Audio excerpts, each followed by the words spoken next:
Hello, classmates and Professor Wash. My name is Sebastian Garcia, and today we'll be talking about the Russian invasion and how this all happened and the consequences of this right now. We all wonder why is Russia invading Ukraine, and what are they going to get out of this, and why haven't they pulled out despite all of their failures? Well, for starters, we have to go back in time as back as 2014, when a pro-Russian president of Ukraine, Viktor Yanukovych, I believe that's how you pronounce it, was driven from power by violent protesters, according to an article in The Sun. Because of this, Putin's forces were deployed to Crimea, albeit non-violently, surprisingly, and they seized control of the region because of the Russian-speaking majority there, and because of this led to an international outcry in not only Ukraine, but also other groups. However, Russia, quote-unquote, officially controls Crimea through actual votes here in the Moscow. According to The Sun as well, Moscow-backed separatists I already mentioned that. The region itself voted to join Russia in a referendum, which was considered illegal by Ukraine and the Western allies, basically countries in the European Union and NATO. However, Russia's not going to care. Now, a month later, because this all happened because the Crimea incident ended in March 26th of 2014. In April 2nd of 2014, this two regions of Ukraine, known as Luhansk and Donetsk, were wanted to separate themselves from the Ukrainian government, and therefore they actually caused a whole separatist crisis in Ukraine, where Ukraine wants to put down these separatists as much as possible so that the region can be regained, while according to a few sources, the Russian Federation supported these separatists for reasons unknown, other than possibly establishing a buffer zone between NATO and other countries.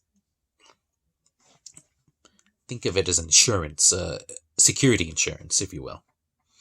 How this conflict lasted? Well, the heated conflicts would last up until September 5th, because of the Minsk Protocol, which is the Minsk Agreement, aka the Minsk Agreements. However, not all of these agreements last long. Sometimes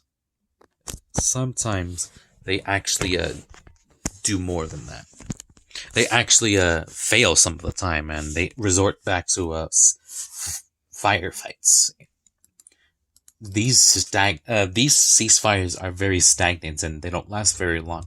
However, the longest ones we get are the ones in 2021 and 2020 and 2021.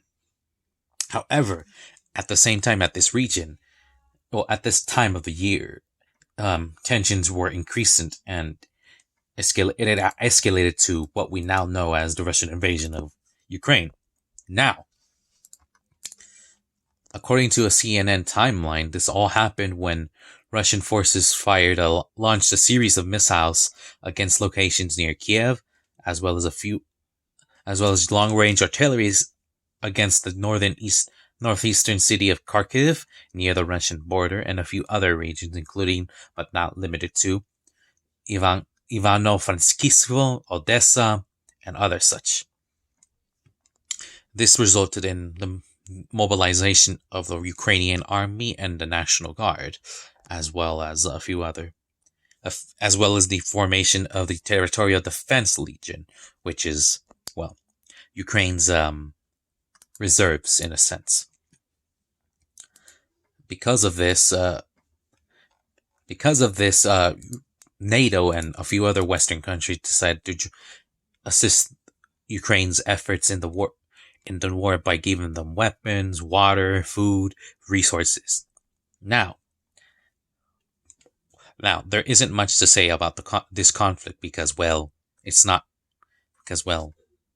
still ongoing, but there are issues that have arisen. For starters, there are economic restrictions, hard times, and supply and demand. For starters, Ukraine is considered to be the largest wheat exporters.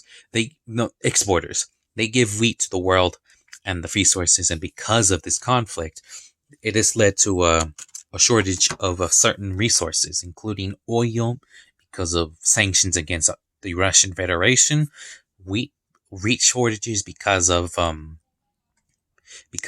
the conflict that's fighting, as well as a few other